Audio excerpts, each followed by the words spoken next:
L'anesthésie est un ensemble de techniques qui permet la réalisation d'un acte chirurgical ou médical en supprimant ou en atténuant la douleur pendant et après l'intervention dans des conditions optimales de sécurité.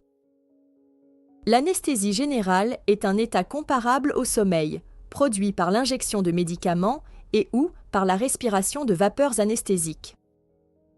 Certains gestes peu agressifs peuvent être réalisés sous sédation, permettant d'induire un état de relaxation qui permet au patient de ne pas conserver un souvenir désagréable du geste opératoire.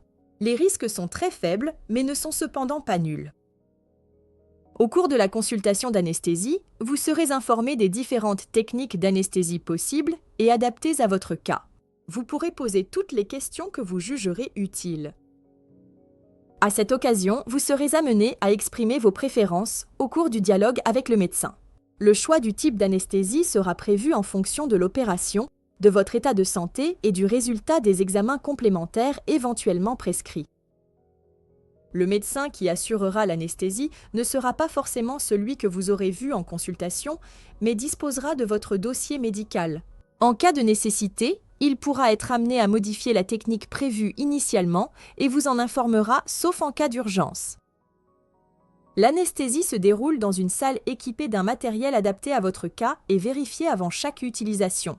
Ces vérifications s'accompagnent de la vérification de votre identité, de la nature et du côté de votre opération.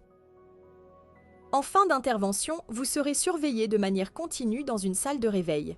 Tout au long, vous serez pris en charge par une équipe de professionnels, placée sous la responsabilité médicale d'un médecin anesthésiste.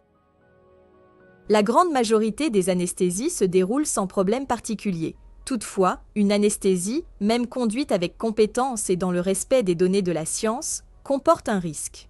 Les conditions actuelles de surveillance de l'anesthésie et de la période du réveil permettent de dépister rapidement la survenue d'anomalies et de les traiter.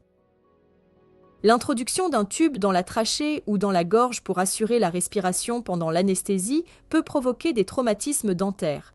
C'est pourquoi il est important de signaler toute prothèse ou toute fragilité dentaire particulière.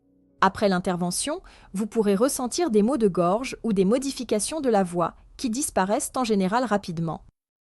Des nausées et des vomissements peuvent survenir au réveil. Une rougeur douloureuse au niveau de la veine dans laquelle les produits ont été injectés peut s'observer.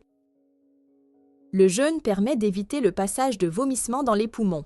En effet, si l'estomac contient encore des aliments, ils peuvent remonter et pénétrer dans les poumons pendant l'intervention, entraînant de graves complications. Des complications imprévisibles comportant un risque vital comme une allergie grave, un arrêt cardiaque, une asphyxie sont extrêmement rares. C'est pour cela qu'il est essentiel que nous connaissions votre état de santé, vos traitements et vos allergies éventuelles. La position prolongée sur la table d'opération peut entraîner des compressions, notamment de certains nerfs, ce qui peut provoquer un engourdissement ou, exceptionnellement, la paralysie temporaire d'un bras ou d'une jambe. Après une anesthésie générale, des souvenirs de la période opératoire peuvent subsister. Des troubles de la mémoire ou une baisse des facultés de concentration peuvent survenir dans les heures qui suivent l'anesthésie. Si certains symptômes persistent, signalez-les immédiatement à l'équipe médicale. Certaines interventions ou complications peuvent favoriser un saignement et nécessiter une transfusion. Dans de rares cas, il est possible que la décision de transfuser soit prise alors que vous serez sous anesthésie.